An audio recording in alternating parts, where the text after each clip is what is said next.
Voilà, bonjour à tous. Bienvenue particulièrement à Eric et Eva, si je ne me trompe pas. Béa. J'ai oublié qu'il y avait une erreur. Mais... Béa. Donc merci pour votre visite, merci pour le message que tu vas aussi nous apporter de la part du Seigneur. Alors, voilà, je ne vois pas des visiteurs aujourd'hui. Je vois nos frères et notre sœur, Jean et Agnès. Voilà. On est content de vous voir. Aussi notre sœur Suzanne. J'ai dit tantôt, mais j'ai déjà oublié. Donc on est content de vous voir. Alors on va commencer par les annonces, comme ça on ne sera pas distrait par autre chose. Donc jeudi nous avons bien notre réunion de prière à 19h30 et pour ceux qui ne savent pas venir à l'église, vous pouvez vous connecter via Zoom et le son est un peu meilleur, n'est-ce pas? Oui, exact. Voilà. On a installé un petit appareil qui permet de mieux nous entendre. Alors dimanche prochain, bien sûr, notre culte avec la Sainte Seine. Samedi, le 27, oui, donc samedi prochain. Journée d'entretien et de travaux. Donc rendez-vous à 9h. Plus on est, plus vite c'est fini. Donc voilà, avis aux amateurs, ceux qui en ont la force. Donc du vendredi 16 au 18, dimanche 18, nous avons donc notre camp de famille. N'hésitez pas à vous inscrire pour ceux qui ne se sont pas encore inscrits. La liste c'est déjà bien remplie, donc c'est chouette. Alors on a reçu aussi quelques nouvelles. Bonjour Ernest, qui nous refait de vacances. Content de te voir. Donc cette semaine nous avons donc reçu des nouvelles de Jordan et Marjorie, donc Capitanouk, ainsi que leurs enfants. Pour rappel, donc c'est une famille de l'église de Jumet, petit-fils de Bill Capitanouk, que beaucoup connaissent, bien connu dans notre église. Et ils font part des dernières nouvelles quant à leur départ pour le Cameroun. Donc dans quelques jours, donc le 25, ça y est, ils décollent pour Yaoundé, où ils travailleront parmi les jeunes aveugles en partenariat avec la CIM. Donc prions pour qu'ils s'acclimatent bien au pays où ils vont arriver et leur nouvelle vie pendant cette année de mission là-bas au Cameroun. Et qui sait, peut-être plus si le Seigneur les appelle. Voilà. Alors j'ai eu aussi quelques nouvelles d'Eliel et de la famille qui remettent leur bonjour. Donc tout se passe bien. Eliel est très occupé, comme à son habitude. Il ne change pas. Mais il espère aussi pouvoir prendre quelques jours de repos avant de revenir en Belgique. Donc prions pour cela aussi. Voilà, je ne sais pas s'il y a des nouvelles. Ah, quelques problèmes avec l'écran. L'ordinateur ne fonctionne pas. L'ordinateur s'est coupé. Zut. Enfin, c'est pas grave. Y a-t-il d'autres nouvelles sinon? Non, pas d'autres nouvelles. Alors je vous invite à ouvrir votre Bible dans Ésaïe 40.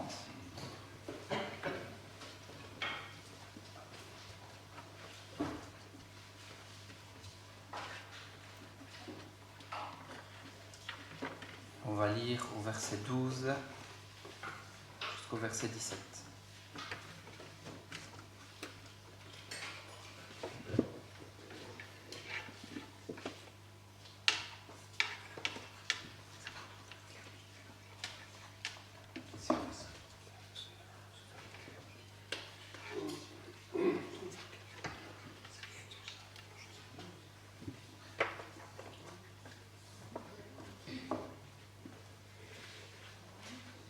Donc Ésaïe 40 à partir du verset 12 au verset 17.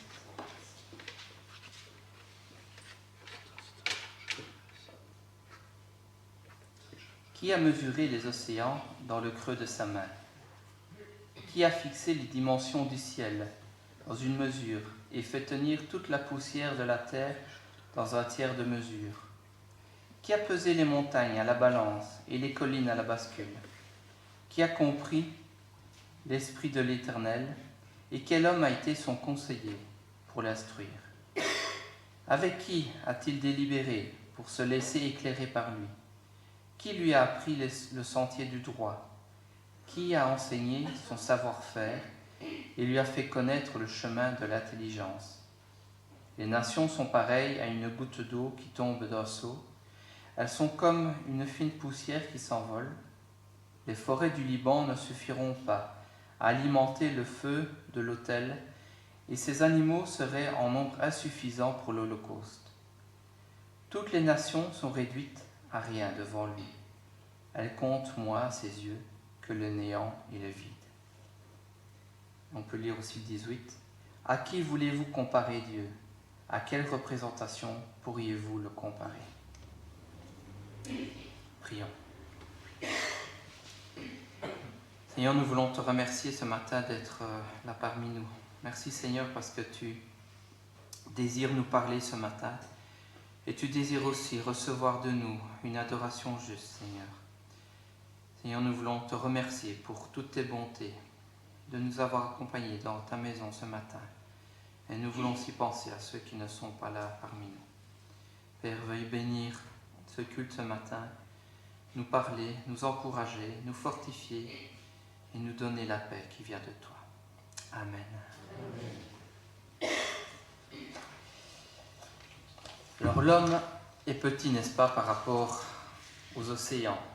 Et il a besoin de matériel pour calculer les quantités. Mais il est dit dans ce passage que notre Dieu utilise ses propres mains pour peser et mesurer les océans, ainsi que le ciel. Il peut prendre toute la poussière de la terre et la peser. Qui est capable sinon le Créateur de toutes choses? En lisant ce passage, cela nous remet en face de notre taille et de notre capacité vis-à-vis du Seigneur et notre position devant lui. Bien plus encore, il nous est demandé si quelqu'un même peut conseiller Dieu, mesurer même son intelligence. Et de nos jours, il pue des tests d'intelligence, mais aucun ne serait capable de mesurer et de donner un nombre qui représenterait l'intelligence de Dieu. Lui, il est capable de prodiges par rapport à nous qui sommes insignifiants. Et pourtant, il prend soin de nous et il nous considère comme des pierres précieuses. Il est allé jusqu'à se rabaisser à notre niveau et à s'offrir sur une croix. En plus d'être tout puissant, tout intelligent, il est tout amour et il est tout bienveillant pour nous. Celui qui est tout est aussi devenu notre Dieu, et cela ne vient pas de nous, mais tout vient de lui. Et nous pouvons chanter ensemble le premier cantique dans nos recueils, le numéro 229, qui dit « Notre Dieu, qui a mesuré les océans, qui a compté les jours de demain, roi et nation tremblent à sa voix, la création l'exalte avec joie. » Nous pouvons l'exalter ce matin, nous pouvons nous lever pour chanter ce chant.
Qui peut s'opposer au Tout-Puissant et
Fils s'est fait homme. Il a vécu parmi nous et nous a rachetés à grand prix afin de nous offrir son pardon. Et avec ce pardon, il nous offre la délivrance du péché qui nous empêche de vivre une vie libre. Nous étions esclaves, mais maintenant serviteurs libres de notre Dieu. Libres, car c'est par reconnaissance que nous agissons désormais. Nous avions les yeux fermés sur la vérité, mais avec Christ, nous pouvons avoir les yeux ouverts sur cette vérité concernant le monde, Dieu et nous-mêmes, et être conscients de notre position vis-à-vis de notre Seigneur. Libérés de l'esclavage du péché, désormais, nous sommes et nous pouvons chanter avec reconnaissance notre louange au Dieu créateur. Nous pouvons continuer avec le chant 224, plus esclaves.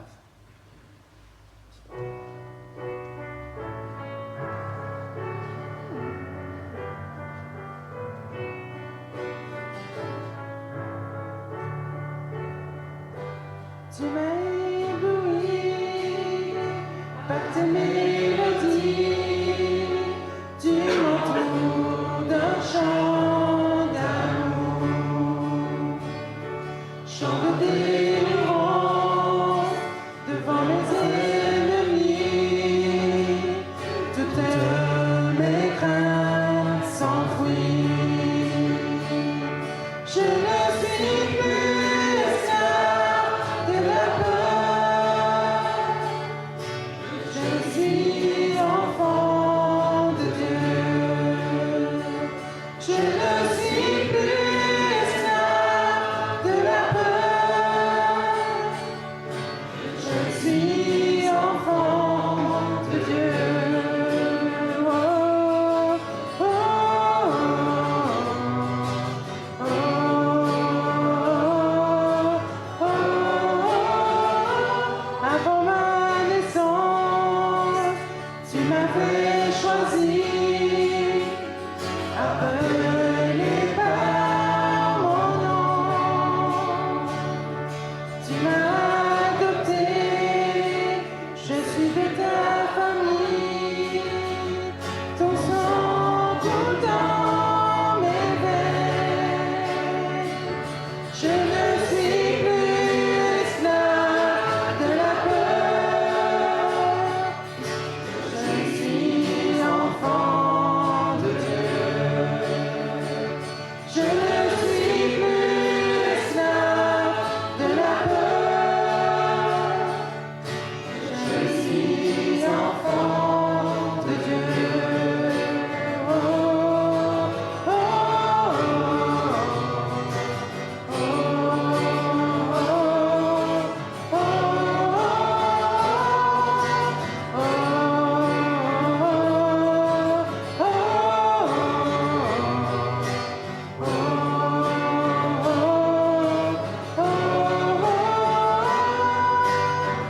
Tu fends la mer et je peux la traverser.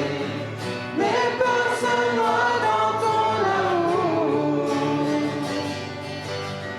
Tu m'as sauvé, alors je peux chanter. Je suis enfant de Dieu. Tu fends la mer et je peux la traverser. Mes peurs se noient dans ton amour. Tu m'as sauvé, alors je peux chanter. Je suis enfant de Dieu. Je suis enfant de Dieu. Je ne suis plus esclave de la peur. Je suis enfant de Dieu. Je ne suis plus esclave de la peur. Je suis enfant de Dieu.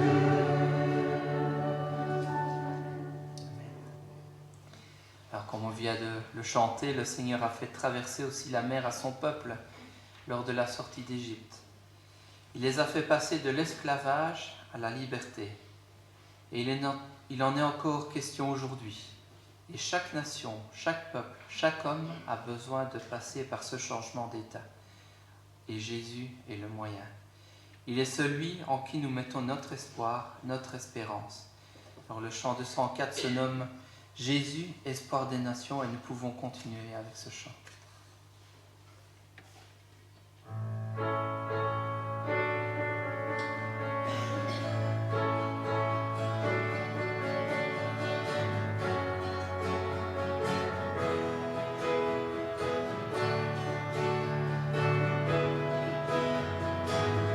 Jésus, espoir des nations, Jésus, soutien de ceux qui pleurent. Tu es la source de tout espoir sur terre. Jésus, lumière dans la nuit, Jésus, vérité en tout temps.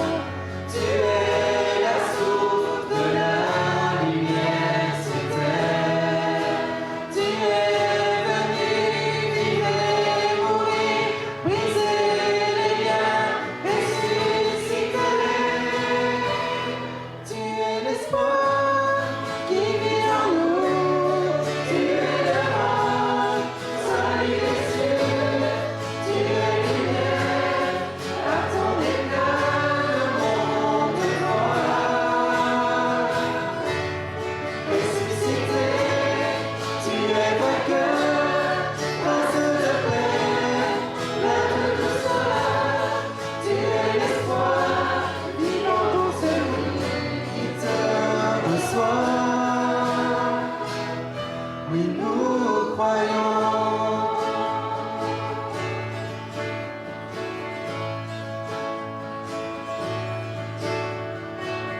Jésus, espoir des nations, Jésus, soutien de ceux qui pleurent.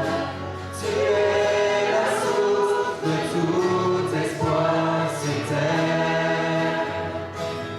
Jésus, lumière dans la nuit, Jésus, vérité en tout temps. Tu es la source de la lumière sur terre. Tu es venu vivre et mourir, briser les liens, ressusciter.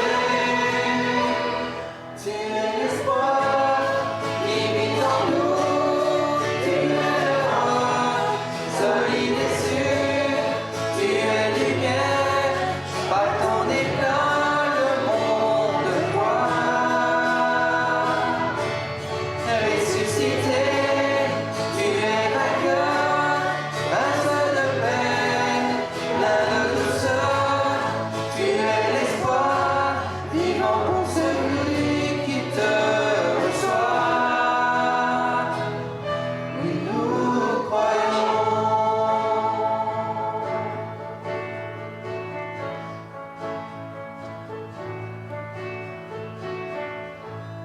Amen.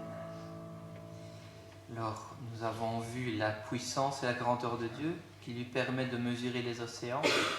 Nous avons parlé de notre Dieu qui sauve et qui aime son peuple, de Jésus, celui qui nous sauve de l'esclavage et de l'exemple du passage de la mer. Les eaux, et en particulier les océans, peuvent être dangereux. Ils peuvent nous entourer et être déchaînés, mais Dieu est et reste à nos côtés pour nous protéger. Alors dans la parole, les océans représentent les peuples de la terre, notamment, ceux qui ne sont pas sauvés, et ce chant qui nous parle d'être malmenés par les océans nous rappelle certainement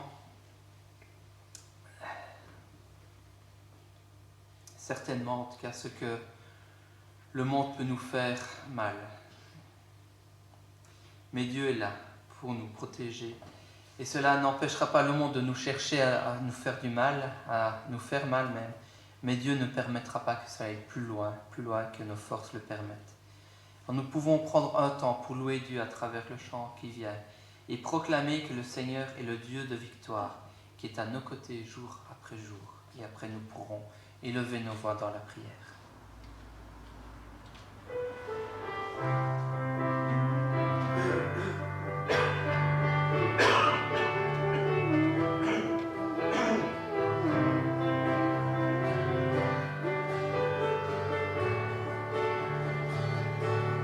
L'ombre et la peur peuvent m'entourer, les éléments se déchaîner.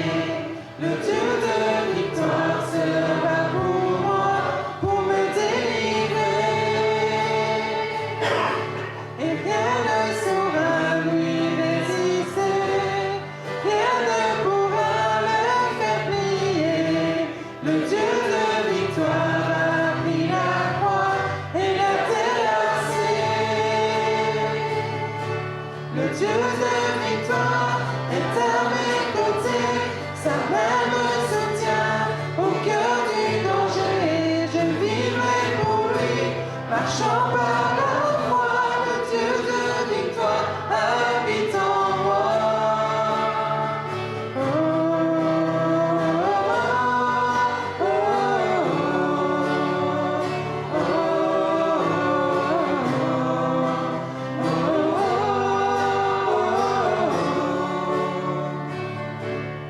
Les océans peuvent s'agiter, le vague sur ma vie se briser. Le Dieu de victoire est sa voix pour tout apaiser. Le Dieu de victoire est à mes côtés, sa main me soutient au cœur du danger. Je vivrai pour lui, marchant par la foi. Le Dieu de victoire habite en moi.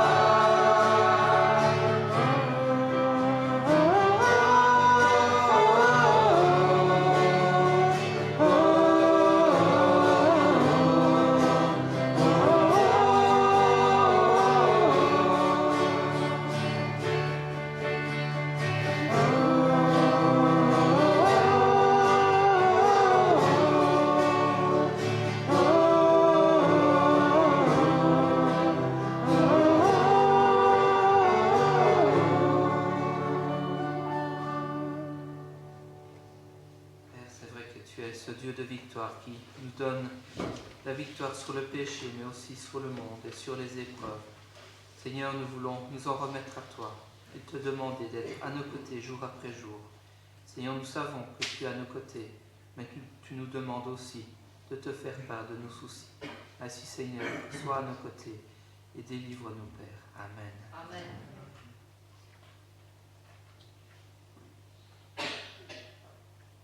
Seigneur, tu nous rappelles combien tu es grand. Grand bonté, grand miséricorde. Merci Seigneur parce que tu es le Tout-Puissant. C'est toi qui as créé toutes choses et tu connais toutes choses. Merci Seigneur parce que nous sommes si petits. Pourtant Seigneur, tu prends plaisir à nous. Seigneur, merci pour ton amour. Merci pour ta fidélité. Et merci Seigneur parce que tu veux que nous mettions notre confiance en toi. Car toi seul mérite Seigneur que nous placions notre confiance en toi. Seigneur, je veux te louer parce que tu es Dieu. Tu es Dieu et tu es mon Père. Merci Seigneur parce que tu prends soin de nous. Tu prends soin de moi Seigneur tous les jours de ma vie. Seigneur, merci parce que c'est en toi Seigneur que je me réfugie. Et Seigneur, je veux te louer parce que nul n'est comme toi. Nul n'est semblable à toi. Merci Père, au nom de Jésus. Amen. Amen.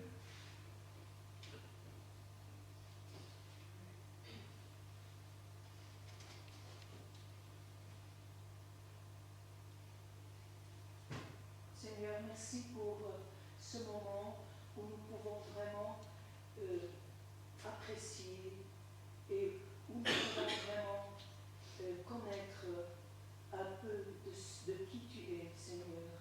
Oui, Seigneur, qui est comme toi? Tu es le Dieu Tout-Puissant. Tu es celui qui a d'éternité en éternité été là. Et tu nous as vraiment comblés de tes bienfaits par ton Fils Jésus-Christ qui est venu pour vraiment nous donner cette vie éternelle, l'accès auprès du Père dans la gloire, Seigneur. Merci pour ta grandeur et pour cette belle nature que nous pouvons admirer et savoir que, Seigneur, derrière tout ça,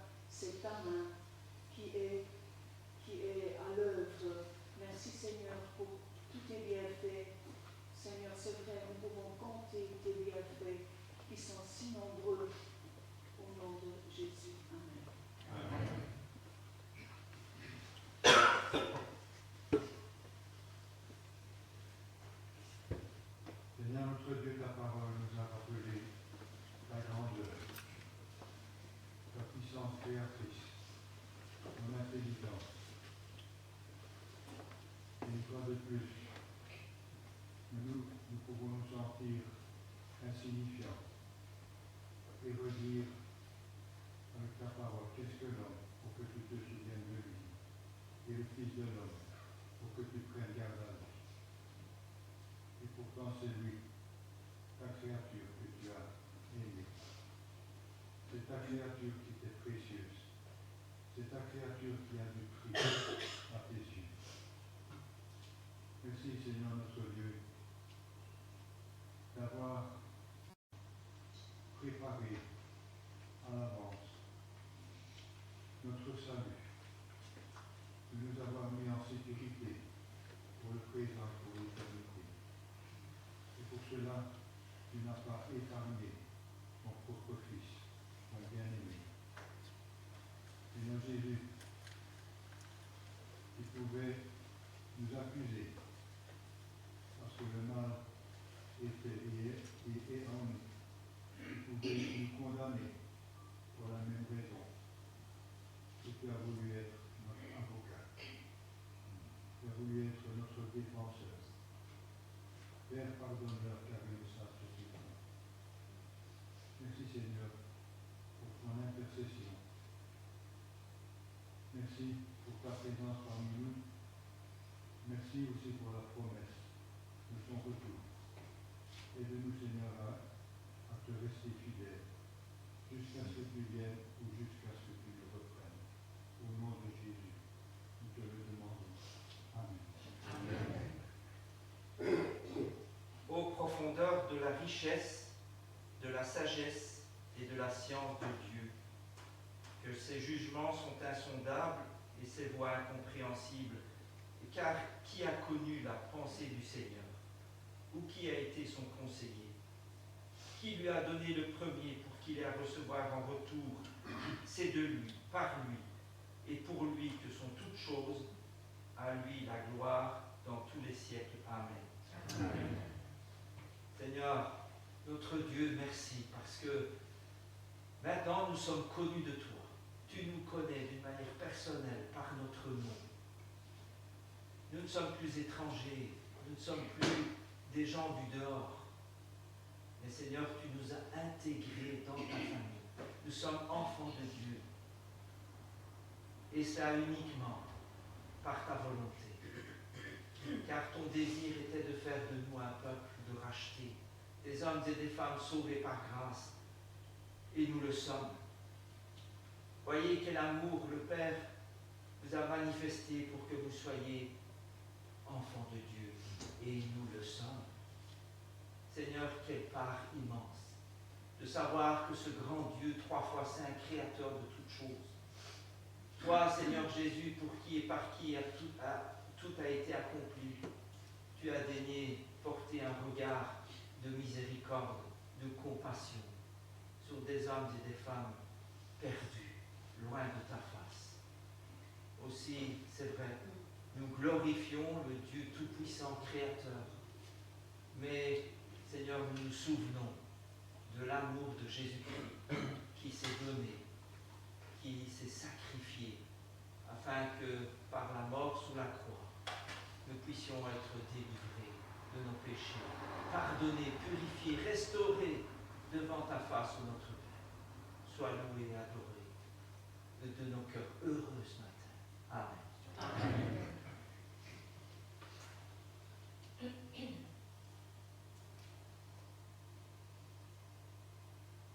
Ces questions que nous avons lues dans ta parole révèlent à nos cœurs la distance infinie qui existe entre toi, ô notre Dieu, et nous. Tu es haut élevé dans le ciel et nous sommes à tes yeux comme des sauterelles. Nous avons conscience que tes voies sont bien au-dessus de nos voies, que nos pensées sont bien inférieures à celles de tes pensées. Et qui peut comprendre tes pensées? Elles sont obscures pour nous. Mais nous voulons te bénir d'avoir révélé celles-ci et tes intentions d'amour à notre égard. Au travers et par le secours de ton esprit qui nous a conduits dans la vérité de cette parole. Une autre question que celle-ci pose, qui enverrai-je? En voyant le monde, ta créature vautrée dans le péché, il n'y avait personne en notre Dieu qui pouvait restaurer ce chemin que le péché, que la désobéissance avait rompu. Mais voilà que ton Fils bien-aimé, celui qui était avec toi de toute éternité dans le ciel, a répondu à cette question. Moi j'irai pour faire ta volonté. Et il a accepté, lui qui était Dieu lui-même, il a accepté d'être fait semblable aux hommes. Il a côtoyé le genre humain. Il a connu les faiblesses du genre humain, à part le péché, parce qu'en lui, il n'y avait aucun péché, connu ni commis aucun péché. Et voilà que c'est à nous qui avons reçu la grâce par Jésus-Christ d'être fait enfants de Dieu, de célébrer celui qui est l'auteur de notre vie, l'auteur de notre pardon, l'auteur de notre gloire éternelle. Qui peut célébrer cet amour insondable, Seigneur Jésus, qui dès aux cieux t'a fait descendre? C'est à nous, des sauterelles à tes yeux, mais des sauterelles que tu aimes, des hommes, des femmes, renouvelés par la vie du Saint-Esprit, et qui peuvent maintenant, parce que le mur de séparation a été ôté, qui peuvent élever la voix devant toi et te dire, ô notre Dieu, béni sois-tu pour ce grand amour à notre égard, pour le don de Jésus, et par lui, nous sommes devenus des enfants, et qui dit enfant, dit héritier pour la gloire. Alors, autant de Père, pour tant de grâce, pour l'œuvre de la croix, pour la résurrection qui atteste que tout a été accompli, que nous n'avons rien ajouté, pour sa résurrection, pour son ascension, et bientôt son prochain retour. Seigneur notre Dieu, nous te bénissons au nom de Jésus. Amen. Amen.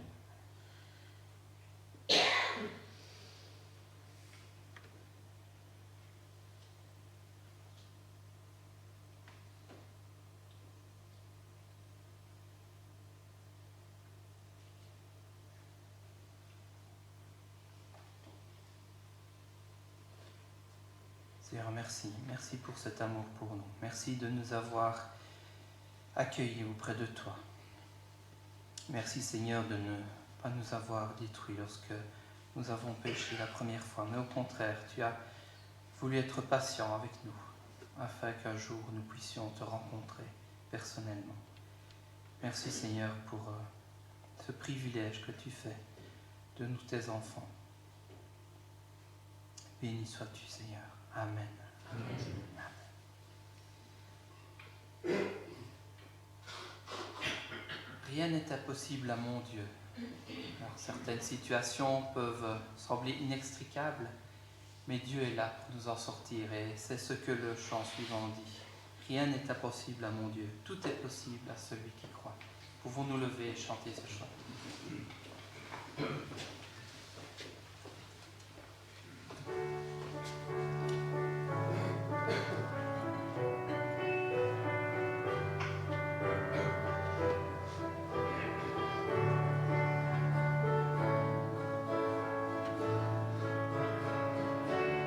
Rien n'est impossible à mon Dieu.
venons de chanter, rien n'est impossible à notre Dieu. Il prend soin de nous, il nous protège du mal, il nous nourrit physiquement, mais aussi spirituellement. Et parce qu'il prend soin de nous et que tout vient de lui, il nous semble normal, il me semble normal, je crois que chacun pourra le dire, il nous semble normal de lui rendre la part qui lui revient et de permettre à son Église de grandir. Alors j'invite ce matin à chanter le chant 265 de « À toi la gloire ». Et pendant ce temps, nous pourrons donner à notre Seigneur la part que nous avons mis de côté pour lui. Et pendant que nous nous levons, j'invite... voilà, parfait, ils ont compris. À se préparer et passer par lui.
prier pour les offrandes et pour la parole. Seigneur, notre Seigneur, nous savons tous en tant que croyants que rien ne nous est dû, que tout nous est prêté par toi. Tu nous prêtes vie, tu nous prêtes notre travail, tu nous prêtes toutes les bonnes choses qui nous arrivent, Seigneur. Choses que nous ne pourrons jamais te rembourser. Comme nous l'avons dit, ni le capital, ni les intérêts, Seigneur. Alors permets-nous de te rétribuer un peu pour l'œuvre et pour ta gloire, Seigneur. Et nous voulons aussi te remettre notre frère qui a la charge de partager ta parole et de nous édifier dans la foi. Sois avec lui et avec nous au nom de ton Fils Jésus-Christ. Amen. Amen.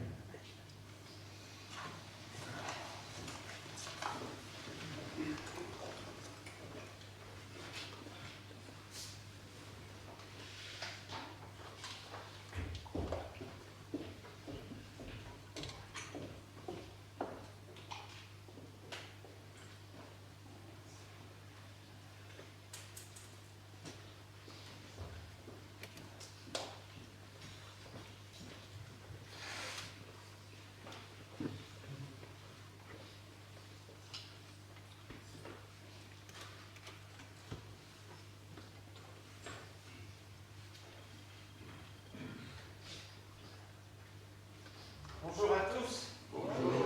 Ça va? Ok. Ça va? Vous allez bien? Il n'y a pas que le micro.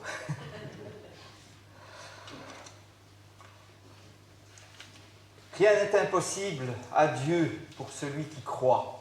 On l'a chanté. Est-ce que nous le vivons? Alors ce matin, nous nous sommes réjouis d'avoir en Dieu un créateur tout-puissant. Et puis nous nous sommes réjouis aussi d'avoir par Jésus-Christ un grand sauveur. Et puis nous pouvons nous réjouir de ce qu'il ne nous a pas laissés seuls. Et qu'il nous a dit, il vous est avantageux que je m'en aille. Parce que sans cela, nous ne serions pas remplis du Saint-Esprit. Et précisément, ce que Dieu désire, c'est ce que, par la puissance de son Esprit qui œuvre en nous, nous soyons ses serviteurs. Et le service consiste à l'adorer, à adorer Dieu. C'est l'une des premières choses d'ailleurs que Dieu demande à son peuple, d'être des adorateurs, mais aussi dans le service, d'être de ceux qui, j'aime bien cette image, sont des poteaux indicateurs, qui montrent vers qui il faut regarder. Alors, je voudrais ouvrir la parole de Dieu avec vous dans le 2e livre des Rois, et puis constater qu'il y a parfois des obstacles à la pleine puissance de l'Esprit de Dieu dans nos vies. Alors, au chapitre 6, en 2 Rois, chapitre 6, et nous lirons juste les 7 premiers versets.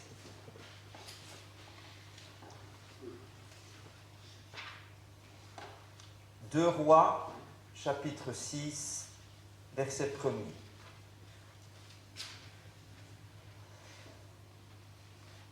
Les fils des prophètes dirent à Élisée, « Voici le lieu où nous sommes assis devant toi est trop étroit pour nous. Allons jusqu'au Jourdain. Nous prendrons là chacun une poutre et nous nous y ferons un lieu d'habitation. » Et Élisée répondit, « Allez. » Et l'un d'eux dit, « Consens à venir avec tes serviteurs. » Et il répondit, « J'irai. » Il partit donc avec eux, arrivé au Jourdain. Ils coupèrent du bois, et comme l'un d'eux abattait une poutre, le fer tomba dans l'eau. Il s'écria, « Ah, mon Seigneur, il était emprunté !» l'homme de Dieu dit « Où est-il tombé ?» Et il lui montra la place. Alors Élisée coupa un morceau de bois. Il le jeta à la même place et fit surnager le fer. Puis il dit « Enlève-le ». Et il avança la main et le prit. Ah, il y a des histoires, des récits qui sont parfois fort communs avec ce que nous pouvons vivre. Des similitudes dans notre vie chrétienne. Alors, il ne s'agit pas ici d'un cas semblable à celui de la parabole des talents, où celui qui avait reçu un talent, eh bien, il va l'enterrer au lieu de le faire fructifier. Non. Il est question ici d'un jeune homme, on l'a lu, qui était plein de zèle, plein d'enthousiasme, industrieux, pour le Seigneur, pour son Dieu. Et de plus, eh bien, il était en excellente compagnie. Il y avait Élisée, il y avait les fils des prophètes. Et puis, il constate que la place est trop exiguë. Et il voulait l'expansion de l'œuvre de Dieu. Il avait, je dirais, une âme de pionnier. Il voyait grand. Il avait une vision exacte de l'œuvre de Dieu. Et il marchait de l'avant. C'était un jeune homme pratique qui prenait sa part de responsabilité. Et le voilà qu'il descend. Il descend avec les autres dans la vallée du Jourdain, dominé par un excellent principe. Chacun devait abattre un arbre, le façonner en une poutre qui allait s'intégrer dans une nouvelle construction. Alors, notre homme scrute, il arrive dans le Jourdain, au pied du Jourdain, et puis il regarde, et il cherche. Il cherche le meilleur. Il voulait le meilleur des arbres. Et puis il en repère un. Mais voilà, il était difficile d'accès probablement. Mais il voulait le meilleur. C'est un arbre qui répondait à ses exigences, mais il était difficile d'accès. Il était prêt à choisir le plus difficile pour obtenir ce qu'il y avait de meilleur dans l'œuvre pour Dieu. Alors ce jeune homme, il est peut-être notre portrait, ou du moins, il l'était. Parce que trop souvent, nous perdons de cet enthousiasme. Il était de ceux qui cherchent d'abord le royaume de Dieu. Mais maintenant, après plusieurs années avec le Seigneur, notre vie aurait-elle perdu de ce peps, de cet enthousiasme? Alors, je dois reconnaître que c'est trop souvent mon cas. Et puis, c'est alors qu'une mini-tornade, une mini-tragédie va survenir. Alors que cet homme, plein d'enthousiasme, s'acharnait à couper, à abattre son arbre, que se passe-t-il? La cognée, le fer de la hache vient à se détacher. Elle tombe dans l'eau. Il était tout surpris. Et qu'est-ce que je vais faire maintenant? Son travail était interrompu. Alors, il ne lui a pas fallu beaucoup d'imagination pour comprendre que, avec un manche, eh bien, on ne sait pas faire grand-chose. Il faut la cogner. Est-ce que cette situation ne dépeint pas trop souvent mon état? Quelqu'un qui a perdu la cognée de sa vie, le tranchant de sa vie chrétienne dans l'assemblée. Est-ce que nous travaillons avec un manche ou avec la cognée? Alors chacun, nous sommes engagé dans la vie chrétienne et dans l'assemblée. Mais la chose peut-être la plus triste, et j'en ai constaté, et parfois j'en ai été même l'auteur, c'est que si nous continuons à travailler avec un manche, eh bien nous frappons. Et au lieu de couper l'arbre, nous ne faisons que le détruire, que lui faire mal. Bien sûr que le manche est nécessaire. Il ne suffit pas d'avoir une forte personnalité pour faire l'œuvre de Dieu, une belle éloquence, et dire des choses vraies pour se procurer, et de se procurer les moyens pour le dire. Ça, c'est ce qui constitue le manche. Mais il faut le glorieux tranchant du Saint-Esprit. Et si nous sommes dans cet état, alors intérieurement, eh bien, nous sommes déçus. Alors, peut-être que personne ne le sait, mais c'est dans son cœur qu'on est angoissé, qu'on est déçu, car dans son service pour le Seigneur, eh bien, on n'arrive nulle part. Il nous semble qu'on n'arrive nulle part. Ça ne progresse pas. Et ça, l'ennemi s'en rend compte. Et c'est alors qu'il va intervenir. Parce que cet état est un terrain fertile pour le péché. Et alors l'envie, la jalousie surgissent quand on est déçu par son travail, de son efficacité. Et puis on regarde en face. Et puis on se dit, ah, là c'est mieux. Et on envie les autres. Ah là, ils coupent leurs arbres.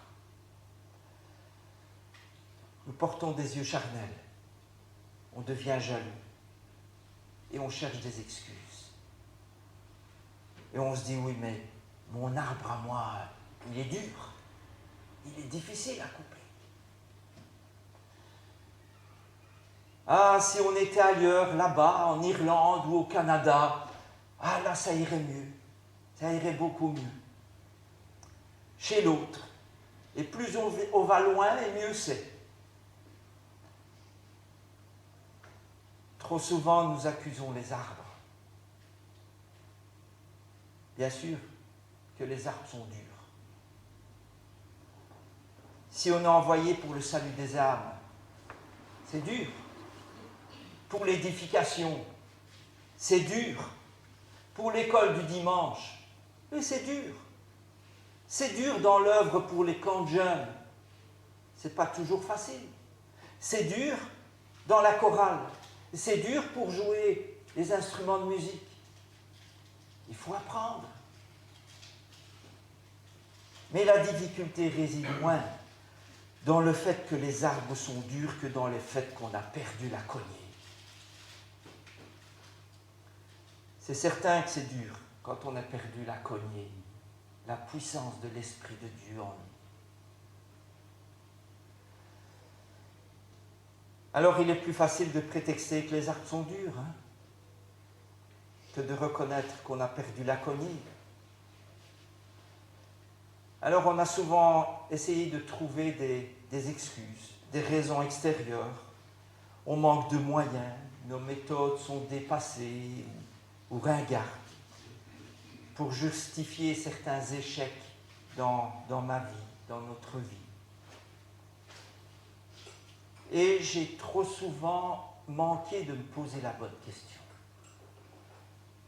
Dans l'état spirituel où je suis, mon travail peut-il être efficace?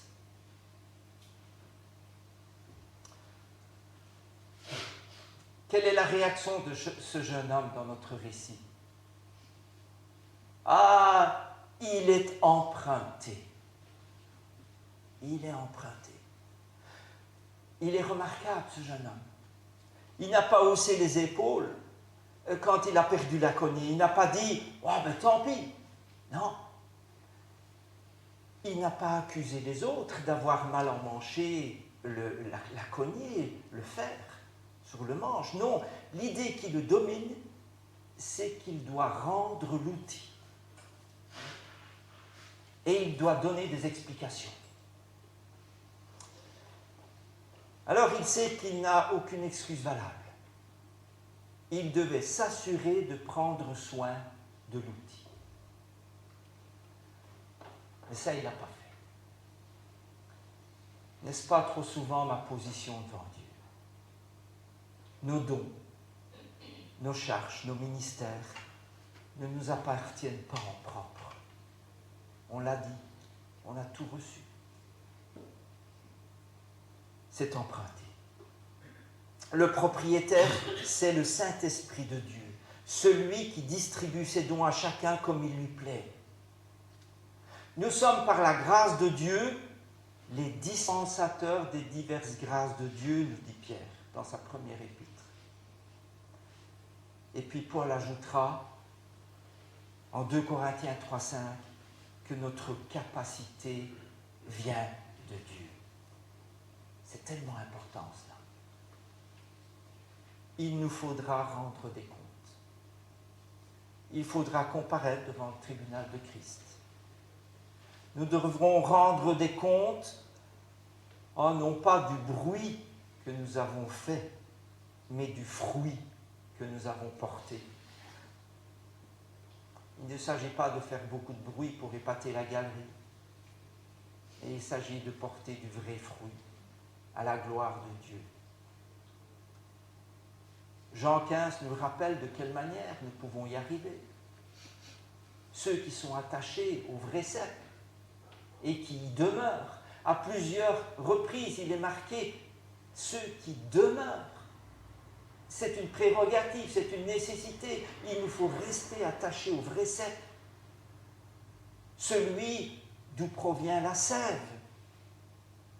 Et ainsi les sarments que nous sommes porteront du fruit. Beaucoup de fruits et encore plus de fruits. Quelle grâce que celle-là. Nous avons tout à apprendre de ce jeune homme. Il faudra rendre l'outil. Alors nous n'avons pas à paraître avec un bout de bois en main, avec un ministère défiguré, avec un service tronqué ou amputé. On ferait belle figure, comme si le Seigneur allait nous décerner des éloges. Non. Mais heureusement, il y a l'intervention de Dieu. Dans une situation un peu catastrophique, il faut bien le dire. Et c'est un grand sujet de joie que l'intervention de Dieu quand il n'est pas trop tard. Car nous avons, par son intervention, un plus grand Élisée. Par contre, nous avons un plus grand qu'Élisée. Nous avons le Seigneur. Et par son intervention, nous pouvons entrer en possession de ce que l'on a perdu. Alors là, il y a deux volets. Il y a tout d'abord le côté humain, ce qui nous concerne, et puis il y a le côté divin. Alors tout d'abord, le côté humain. Si je veux retrouver le tranchant de la vie chrétienne, il y a certaines choses que je dois faire. Tout d'abord, il faut que je reconnaisse que j'ai perdu la cognée, le tranchant, et le confesser au Seigneur. Et puis, il nous faut nous poser cette question, où est-ce qu'il est tombé? Où est-il tombé? Ce n'est pas tombé n'importe où. Notre réponse réside souvent, je ne sais pas trop où c'est tombé, je ne me souviens plus. Et puis si on examine sa vie et son cœur en présence du Seigneur, eh bien, si on accepte d'être conduit par le Saint-Esprit, je suis convaincu que le Saint-Esprit va nous conduire exactement à l'endroit où on a en réalité attristé le Saint-Esprit. C'est peut-être une amitié trop importante avec quelqu'un qui n'est pas de la famille de la foi. C'est peut-être une alliance contre sa volonté. C'est peut-être qu'on a commencé à fréquenter peut-être des lieux d'amusement mondains et qu'on s'est enlisé dans le monde.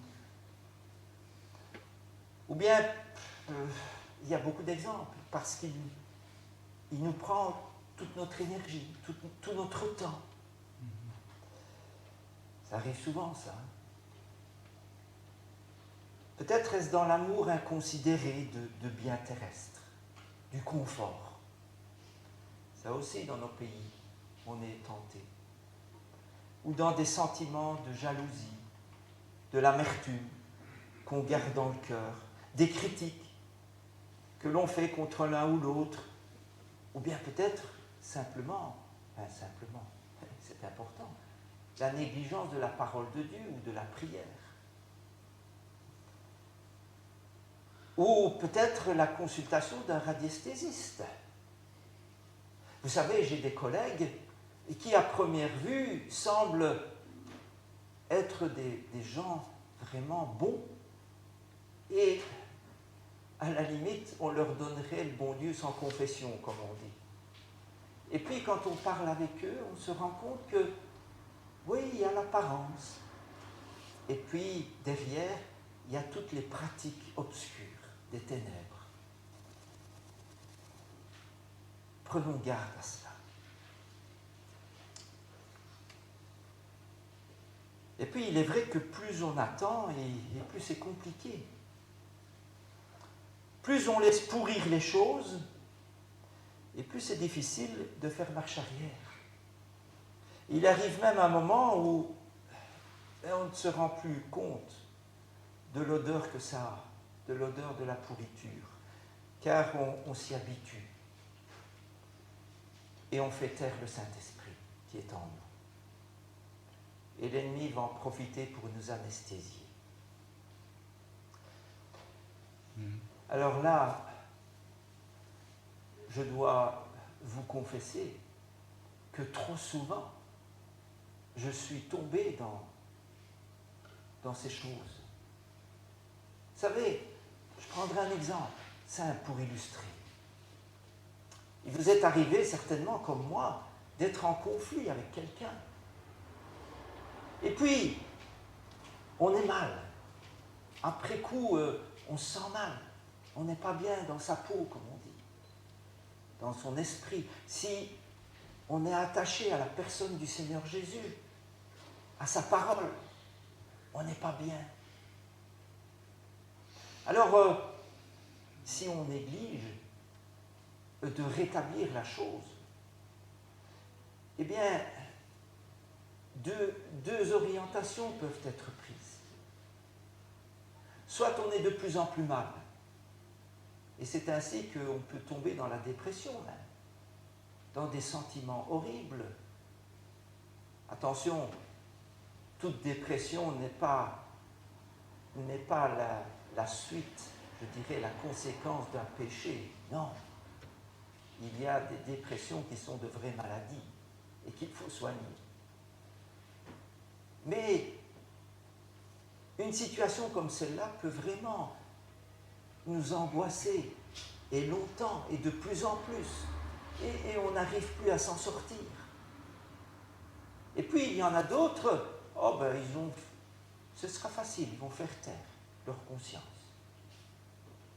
Ils vont même plus se tracasser. Et ils vont vivre autre chose, et ils vont certainement prendre une autre voie. Et peut-être que l'ennemi va en profiter parce que le terrain est fertile pour les éloigner encore plus. Et puis celui avec qui, ou celle avec qui ils ont eu un souci, ils vont les oublier. N'est-ce pas trop souvent ma position? Et pourtant, lorsque on règle le problème tout de suite, avec notre frère, avec notre sœur, quel soulagement n'y a-t-il pas? Quelle paix, quelle joie n'y a-t-il pas dans mon cœur? Vous avez fait cette expérience-là, vous êtes bien heureux. je l'ai faite aussi. Mais que par la grâce de Dieu, nous répétions chaque fois que nous avons affaire à un Dieu qui pardonne et qui aime pardonner. Alors nous pouvons aussi fermer les yeux sur le concubinage, sur l'alcoolisme, sur les sorties mondaines, sur des cœurs remplis d'amertume, de rancœur. Et puis nous remplirons l'Église. Nous remplirons l'Église de chrétiens, même parfois dévoués ou engagés dans l'Église, mais non consacrés. Non consacrés. Alors vous allez me dire, c'est la même chose, hein. Engagé ou consacré, c'est pareil, non? Non. Si nous sommes engagés dans l'assemblée comme on s'engage dans un métier ou à l'armée ou dans une ASBL ou dans une bonne œuvre, quelle qu'elle soit, il ne faut pas espérer avoir l'approbation de Dieu. Car notre motivation sera basée sur nos propres capacités, notre propre volonté. Et dans ces conditions, il n'y a pas de place pour l'Esprit de Dieu. Par contre, si nous sommes consacrés, cela sous-entend deux choses au moins.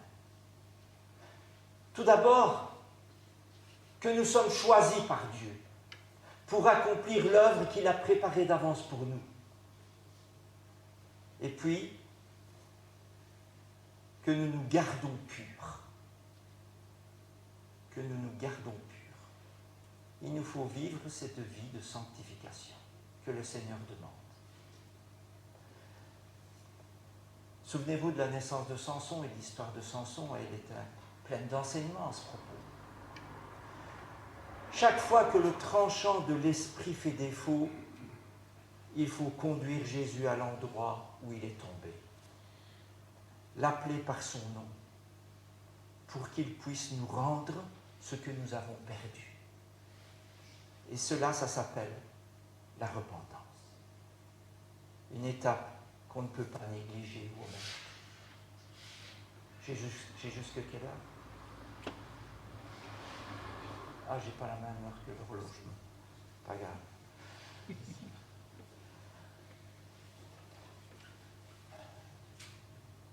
Souvenez-vous, lorsque vous avez connu le Seigneur Jésus, le jour de votre conversion, la repentance fut essentielle, nécessaire, elle est indispensable. Si vous ne vous reconnaissez pas pécheur devant Dieu, c'est-à-dire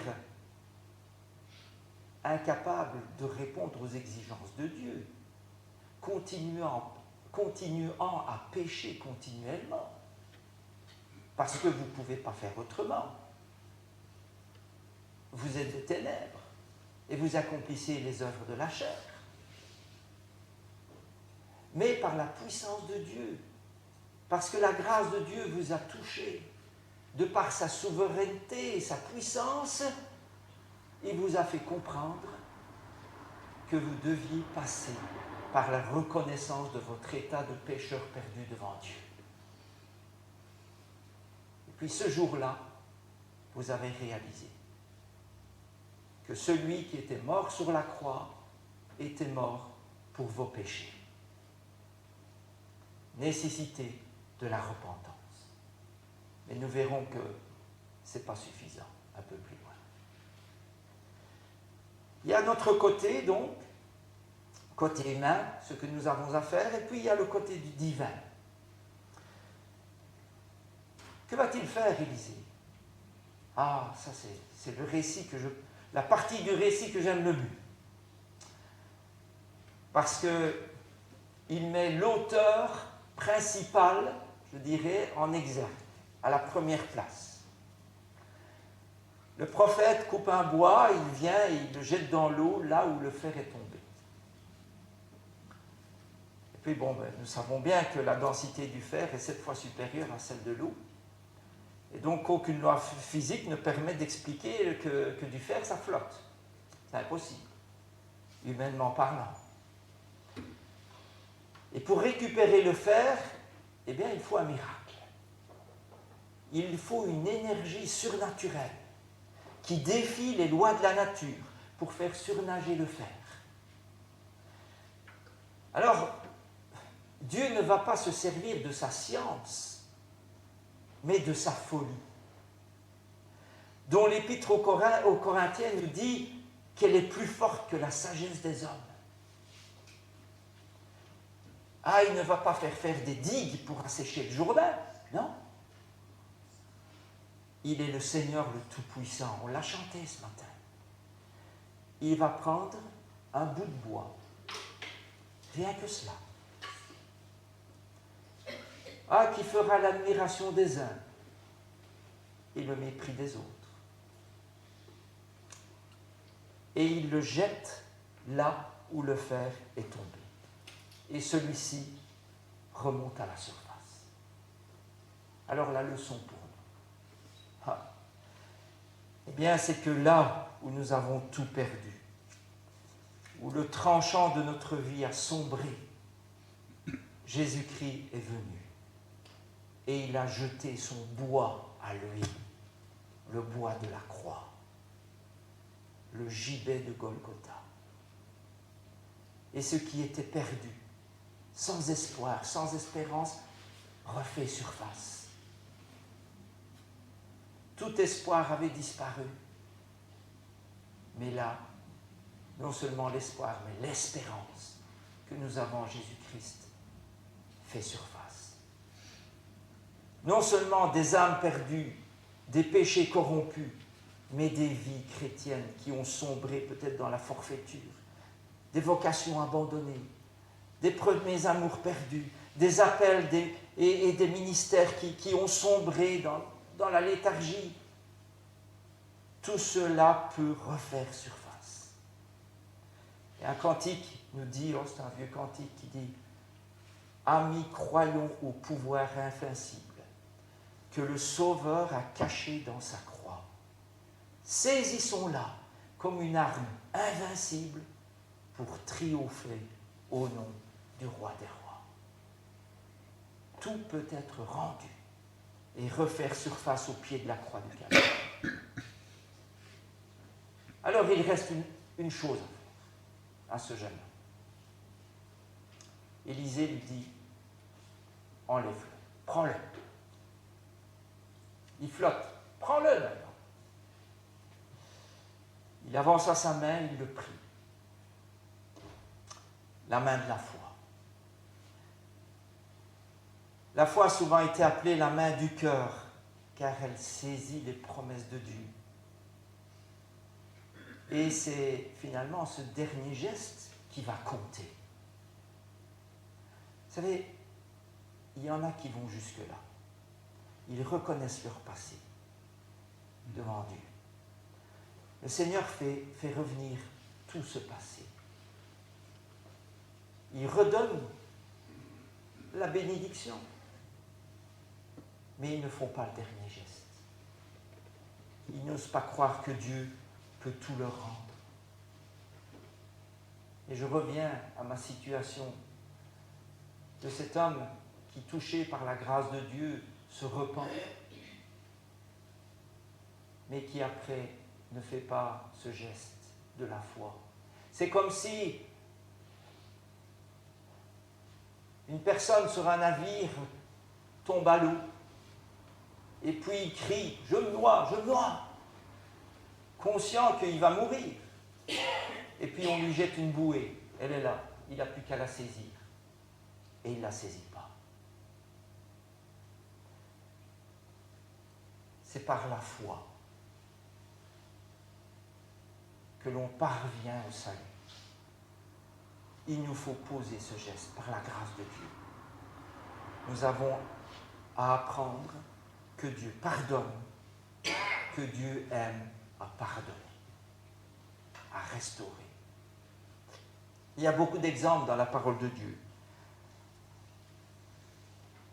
Je pensais en choisir un, mais je crois que l'heure est assez longue, est passée. Pierre, Ézéchias, David, Akab, Manassé, on pourra en ajouter. Et souvenez-vous de l'exemple de Pierre. Avant que le coq ne chante 3 fois, tu m'auras renié. Et puis, tout s'est passé comme le Seigneur l'avait prédit. Mais il y a un exemple, il y a une leçon à prendre là. Que fait Pierre? Ben, il ne fait rien. Il ne fait rien, mais il se rend compte d'une chose. C'est tout d'abord, c'est que ce que Dieu dit se réalise. Ce qu'il a prédit, ça se réalise. Et qu'il a affaire au Tout-Puissant. Qu'il a affaire à celui qui connaît son cœur. Qu'il a affaire à celui qui lui a fait aucun reproche. Il l'a juste regardé. Il regarda Pierre. Et Pierre se mit à pleurer.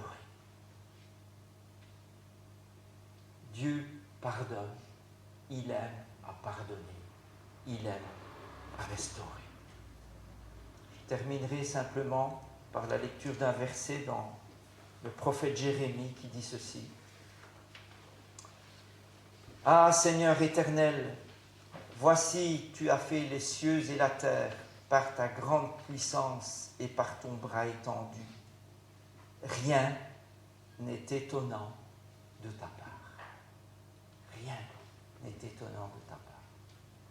Prions.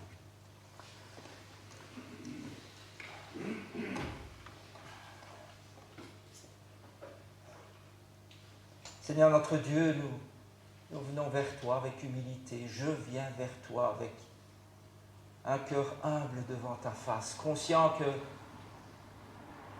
que j'ai beaucoup à apprendre, que je suis loin encore d'être fait à la stature de Christ, que j'ai chaque jour besoin de ton secours,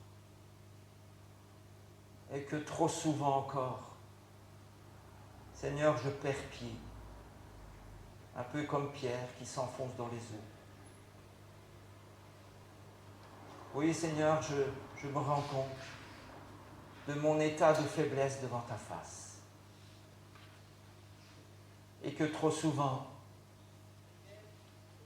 parce que l'ennemi veut m'assaillir, veut m'éloigner de toi, Seigneur, je glisse, je chute.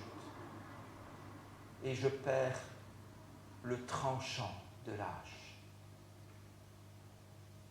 Seigneur, tu as fait ton habitation en nous par ton esprit. C'est une réalité. C'est une chose que nous n'avons plus à renouveler parce que c'est toi qui l'as accompli une fois pour toutes. Mais Seigneur, notre part, c'est de ne pas l'attrister, c'est de ne pas l'éteindre et c'est de vivre une vie qui te soit agréable, qui t'honore, une vie de sanctification. Seigneur, accorde-nous la grâce de poser les regards constamment vers celui qui peut toutes choses et qui veut le meilleur pour ses enfants. Seigneur, merci, parce que tu veux faire ressurgir tout ce que nous avons perdu. Et tu peux nous restaurer, nous rendre efficaces parfaitement dans ton œuvre. Car c'est là ton désir, c'est que nous soyons des ouvriers utiles, non pas des ouvriers inutiles, qui essayons de frapper avec le manche, de couper un arbre avec le manche, mais avec la puissance de ton esprit. Seigneur, j'ai besoin de ton aide. Nous avons tous besoin de ton aide et de ton secours. Merci Seigneur, parce que tu es victorieux et que par toi nous avons la victoire. C'est une réalité. Accorde-nous de l'expérimenter constamment dans nos vies personnelles, dans nos vies de couple, de famille, dans nos vies d'église. Et qu'ainsi toute la gloire te soit rendue par tous les tiens. Amen. Amen.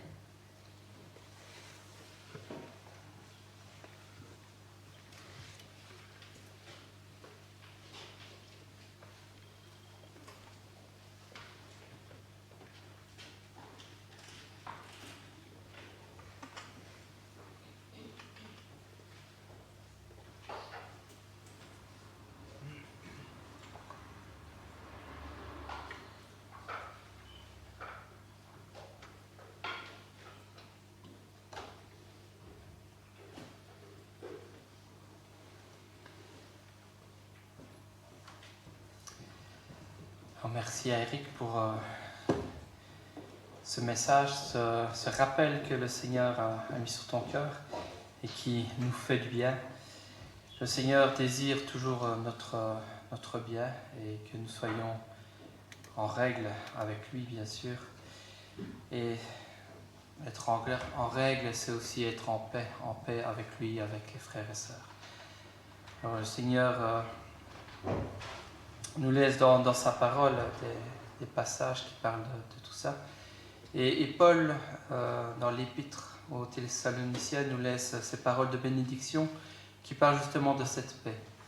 Et il dit ceci: que le Seigneur de paix vous donne lui-même la paix en tout temps, de toute manière, et que le Seigneur soit avec vous tous.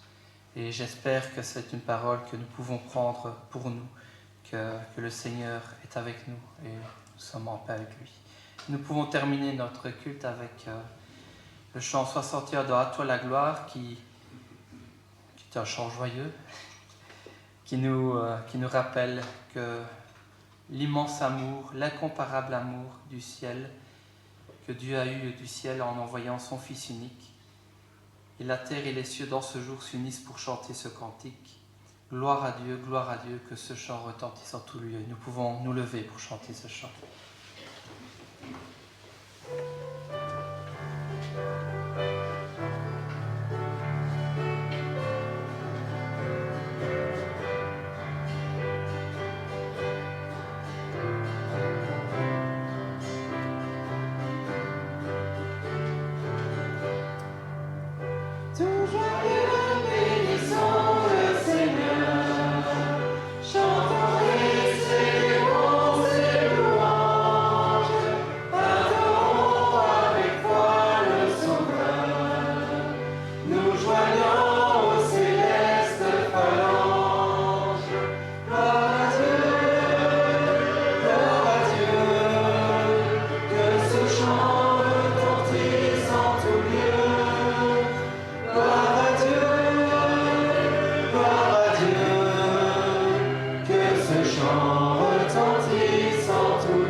Que le Seigneur vous bénisse. Bon dimanche à tous, bonne semaine.